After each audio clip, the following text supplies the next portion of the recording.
सच बताना, सवेरे उठ करके कौन सबसे पहले मेरे प्रभु का नाम लेता है? बोलो, लेते हो ना? सच में ये नियम होना चाहिए हमारा। सवेरे उठ करके सबसे पहले कराग्रे वसते लक्ष्मी, उंगलियों के भाग में लक्ष्मी जी का वास है।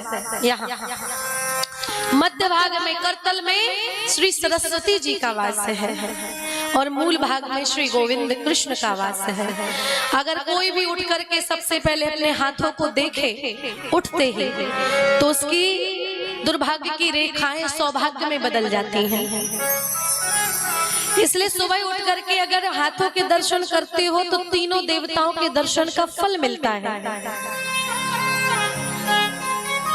और अगर इन 5 कन्याओं के नाम आप सुबह उठ के लेते हो तो पूरे पाप आपके नष्ट हो जाते हैं। अहिल्या, द्रौपदी, तारा, कुंती, मंदोदरी तथा पंचकन्या स्मरेण नित्यम महापातक नाशनम।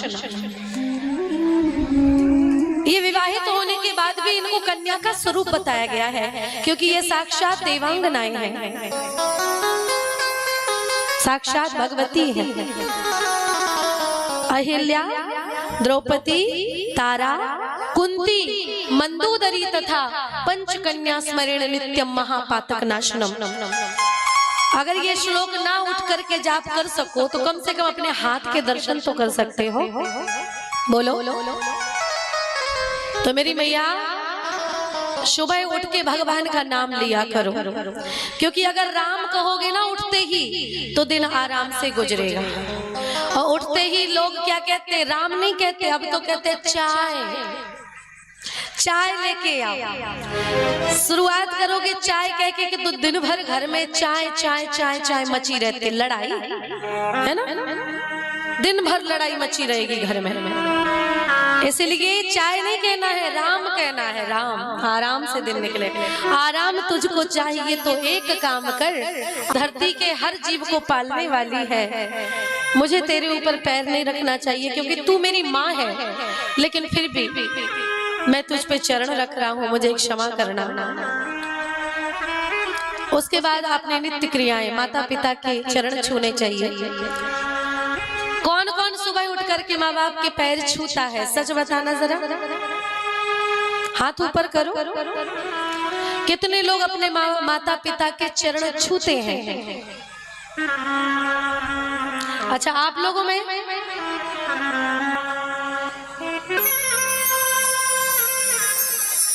एक बाबा कह रहे ऊपर चले गए तो कहां से छू, ऊपर तो चले ही जाएंगे। सबके माता पिता एक दिन जाने, लेकिन जाने के पहले इतनी सेवा करो, इतनी सेवा करो कि मन में लगा ना रहे कि हमने पिताजी की माता जी की सेवा नहीं कर पाई। माता पिता जो दुआ देते हैं ना, वो एक दुआ संसार की हर बद्दुआ को समाप्त नष्ट कर देती है। घर से निकलने के पहले अपने माता पिता के पैर छू करके जाया करो, सारी अला बलाएं दूर रहेंगी, गारंटी की बात है। माता पिता के पूजन से तकदीर बदल जाती है, और तकदीर की कौन बात करे? अरे भैया, मौत तक टल जाती है, मौत भी टल जाती है। बूढ़े माँ बाप के टूटा चश्मा बनवा करके आजकल के लड़के नहीं देते, और वही माता पिता जब गुजर जाएं तो उन्हीं का टूटा चश्मा संभाल के रखते हैं। क्या फायदा? लड़कों के मोबाइल नंबर व्हाट्सएप पे स्टेटस लिखा रहता है, my wife is my life, लेकिन जिन्होंने लाइफ दी है उनके लिए कुछ नहीं। जिसने लाइफ दी है, किसने लाइफ दी है? माता पिता ने। तो कभी लिखा आपने my mother is my life? कभी लिखा? जिन्होंने जीवन दिया उनके लिए कुछ नहीं, क्या फायदा? अच्छा, कितनी बहुएं यहाँ पे हैं जो सास के पैर छूती हैं रोज? हाथ ऊपर करो जरा। एक सास अपनी बहू की तरफ घूर घूर के देख रही है, मैं देख रही हूँ यहाँ से घूर के देख रही है, हाथ उठाती है। कितनी बहुएं हैं जो अपने सास के चरण छूती हैं रोज। नाक कटवा डाले तुम लोगों ने तो हमारी।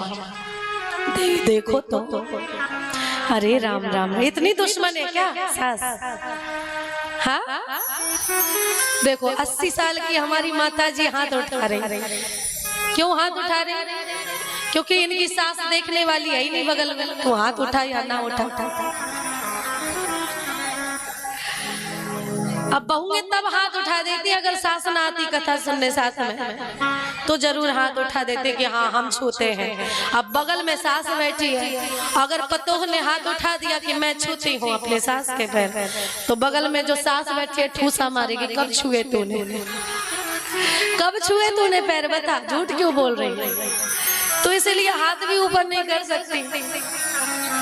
देखो सास बहू में झगड़ा होता रहता है, बुरा नहीं मानना चाहिए कभी भी। सास तो वही होती है जो सांस ना लेने दे, नहीं तो काहे की सास है? एक बहू ने कढ़ी बनाई, उसमें नमक ज्यादा हो गया। सास बोली ए बहू, बहू बोली हाँ अम्मा जी क्या हुआ? सास बोली इतना नमक क्यों कर दिया इसमें? बहू बोली माँ सासू माँ समझ में नहीं आया, गलती से हो गया। चलो उसने 6-7 दिन के बाद फिर से कढ़ी बनाई, और कढ़ी इस बार अच्छी बनी। सास ने फिर से कढ़ी खाई, फिर से उसी ट्यूनिंग में बुलाई, बहू बहू आई। हाँ अब क्या हो गया? फिर से नमक ज्यादा हो गया क्या? बहू आई बोली हाँ माँ बताओ आज क्या हुआ, ज्यादा है क्या नमक? बोली नहीं बिल्कुल सही है, नमक बिल्कुल सही है।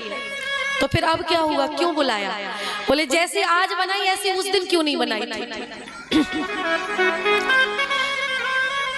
तो देखो अपनी सास को माँ समझना चाहिए, और सास को भी अपनी बहू को बेटी समझ करके रखना चाहिए। अगर कोई संकट, कोई समस्या, कोई विघन अगर बहू पर आए, तो सास को हमेशा आगे बढ़ चढ़ करके डट करके उस कठिनाई का, समस्या का सामना करना चाहिए। यही एक सास का कर्तव्य है। झुकाव दोनों तरफ से होना चाहिए, बहू को भी झुकना चाहिए और सास को भी थोड़ा झुकना चाहिए। ये नहीं कि हम तो सास हैं हम क्यों झुके। कई सासें हमने ऐसी देखी हैं, सुबह 10 बजे उठा लेती हैं फोन और पूरी रिश्तेदारी में लगाएंगे, हाँ सुनती हो ये इसको कुछ नहीं सिखाया, इसके घर वालों ने कुछ नहीं सिखाया। तो भैया आप सिखा दो, आप सास नहीं हो, आप सास के आगे माँ भी लिखा है, सासो माँ हो आप। कभी अपनी बहू की बातें इधर उधर नहीं कहनी चाहिए। कई माताओं की आदत होती है, नहीं वो आपकी बेटी के बराबर है, आप अपनी बेटी की बात कहते हो क्या कहीं? बोलो कि तुम्हारी बेटी को दे रहे हैं तो हाय दामाद बहुत अच्छा मिला। और अगर तुम्हारा बेटा अपनी बहू को चाय बना करके दे दे तो अरे जोरू का गुलाम अपने चंगुल में जादू करनी आ गई, तो ऐसा नहीं होना चाहिए। पति पत्नी एक मित्र भी होते हैं, कभी तबीयत खराब हो जाए, कुछ हो जाए, तो पति पत्नी मित्र होते हैं, एक दूसरे का साथ भी दे सकते हैं। वहां पे आपको इंटरफेयर नहीं करना चाहिए। कुछ माताओं की आदत होती है ना, हाँ ये छोटी छोटी चीजों से भी रिश्ते बहुत मजबूत बनते हैं, इनका ध्यान रखना चाहिए। तो मेरी मैया मैं भाभियों से कह रही हूँ, रोज पैर छुआ करो, कितनी भी बड़ी गलती आपसे हुई हो, लेकिन जब आप सुबह उठ के अपने सास के पैर छुओगी और रात को सोने के पहले अगर थोड़ी देर अपने सास के चरण दबा दोगी, तो वो सास सारी गलतियां आपकी माफ कर देगी, छाती से लगा लेगी। वास्तव में बाद में कोई रोकने टोकने वाला नहीं है, अगर ये चली गई फिर। महाराज आइए, तो महाराज सुबह जो नियम मैंने बताए, सुबह उठ करके प्रभु का नाम लो, माता पिता के पैर छुओ, उसके बाद में पूजा पाठ करो, अपने मस्तक पर चंदन धारण करो, अपने मस्तक पर बड़ा सुंदर तिलक जरूर होना चाहिए। मैं यहाँ से देख रही हूँ कई माताएं तिलक नहीं लगाती हैं। यहाँ पे जो भी लोग आते हैं मैं तिलक क्यों देती हूँ, चंदनस्य महत् पुण्यम पवित्रम पापनाशनम। इससे सारे पाप नष्ट होते हैं। आपके सोचने बुरे विचार जो आते हैं ना, वो बुरे विचार समाप्त हो जाते हैं। इसीलिए हमें मस्तक पर तिलक जरूर लगाना चाहिए। लेकिन लोगों को शर्म आती है चंदन लगाने में। अच्छे तो वो लोग होते हैं जो टोपी लगाए, उनसे को शर्म नहीं आती। नहीं, ये हमारे भगवान की पूजा सामग्री है, उनको शर्म नहीं आती, लेकिन हमको शर्म आती है। हमारे बच्चों को भी टीका लगाने में शर्म आती है। देखो कितने बच्चे यहाँ बैठे हैं, कोई तिलक नहीं लगाए। हमारी माताएं भी बैठी हैं, तिलक जरूर लगाना चाहिए।